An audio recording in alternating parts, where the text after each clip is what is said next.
Guys, nagpakulo na tayo ng butter na may tomato, bawang at saka sibuyas. Lagyan natin siya ng patis. Wala akong bagong, so patis ang lalagay natin, konti lang. And then, lagyan natin tong tinapa. Ayan, pang sahog natin. Magdineng-deng tayo guys sa freshly harvest nating vegetables.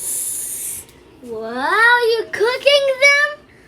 Wow, you're cooking them, Mommy. Yes. Wow.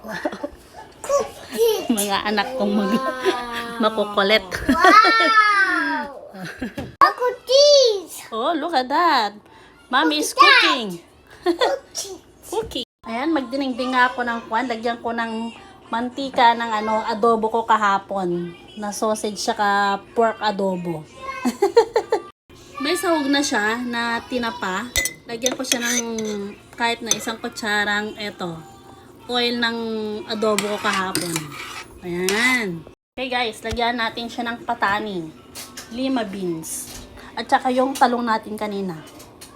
Talong na bagong harvest kanina guys. Super fresh. Mas fresh sa akin.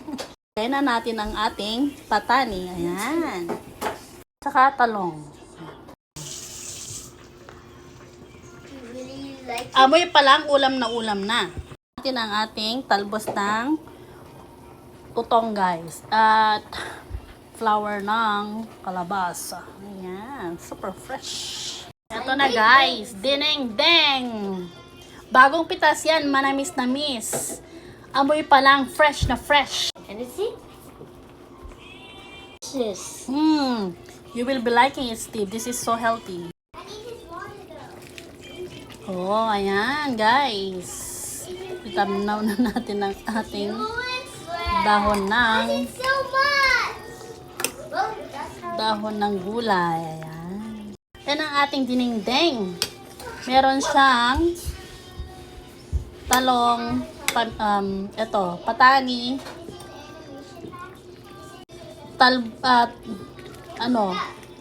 talbos ng sitaw at saka etong fresh na flour ng kalabas. Ayan. Ang bango-bango guys. may nilagyan ko rin ng ng tomato na bagong pitas. Lahat to ay bagong pitas. Super bango. Ayan, makikita ko talagang amoy pala talagang bagong pitas na gulay ng amoy niya. Ang sarap ng pakiramdam. From mini garden to my mini pot. To the bowl, to the stomach.